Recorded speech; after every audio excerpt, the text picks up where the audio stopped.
So this is applications of exponential and logarithmic functions. We've got some review of the unit that we're currently working on. So it's always good to look at that. We're going to use a common base approach here. I can replace 4 with 2 squared. So getting back to that statement in A, I replace the 4 with 2 squared.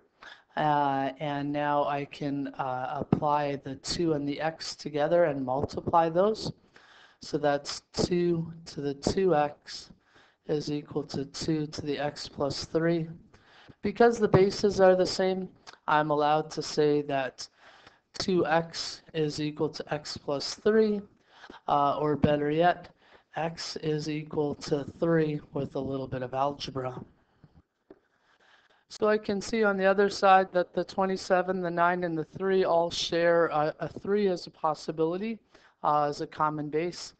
So 3 cubed could replace 27 to the exponent 2x minus 1 is equal to 3 squared times 3 to the 2x minus 1. Applying my power rule, the 3 multiplies into the 2x minus 1, so that's 3 to the 6x minus 3 is equal to, on this side I get to add 3 to the 2 plus 2x minus 1, so that's 2x plus 1. Bases are the same again, so I get to say that 6x minus 3 is equal to 2x plus 1. Move the 2x over, that's 4x. Move the 3 over, that's 4. X is equal to 1. So in my attempt to look at the next equation, I can't actually do the same thing. It's much more difficult to write 50 as a power of 2. We could fool around with it, but it's not something as easy as the previous ones. So we've got a method to that, and that method comes from our last unit. When the unknown is in the exponent position, we can actually take the log of both sides of the equation.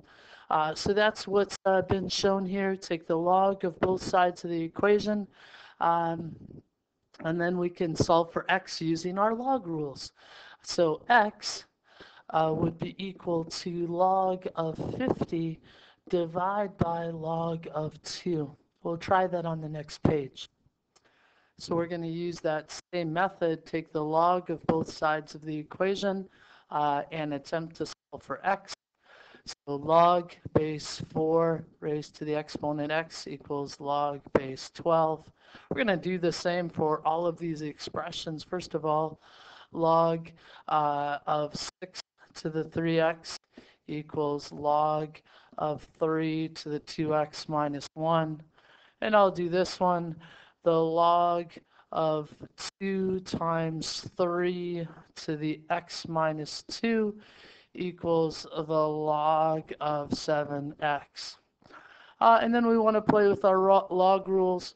I've got another one up here.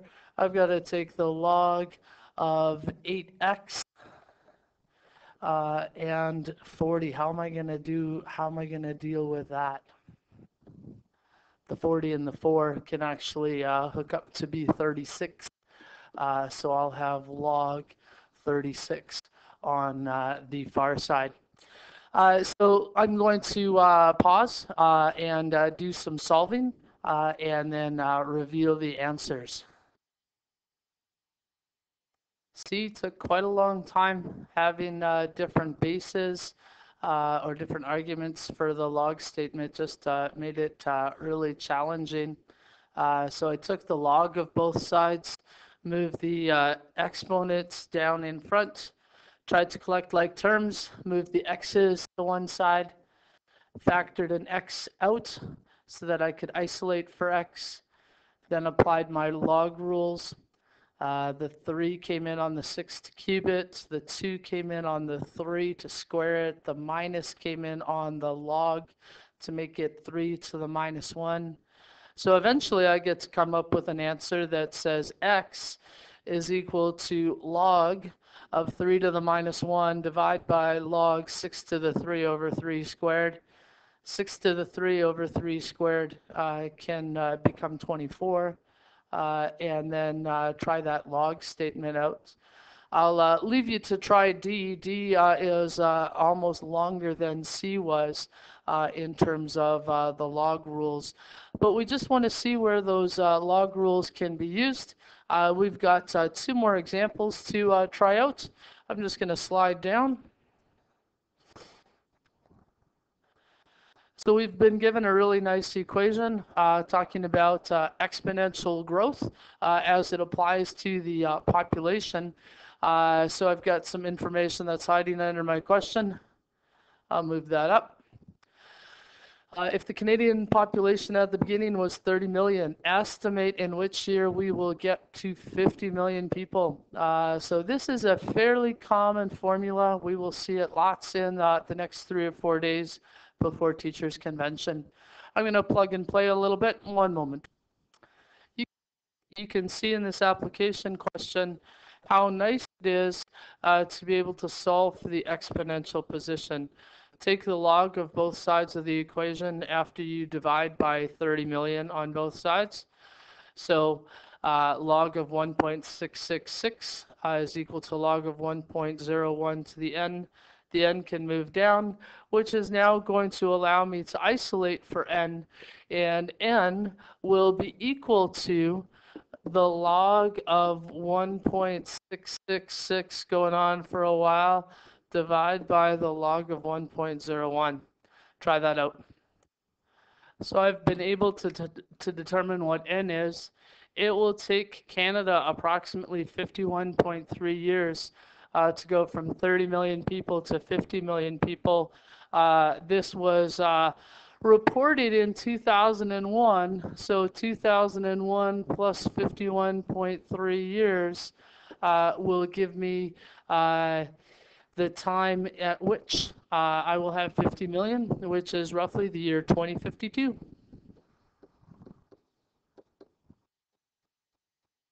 So now we have access to our other base, natural log or ln, natural log is generally how it's described. I've collected the 9 and the 12 together to make it equal 3, and then I've divided by 7. And now what I want to do to solve for x is actually take the natural log of both sides of the equation.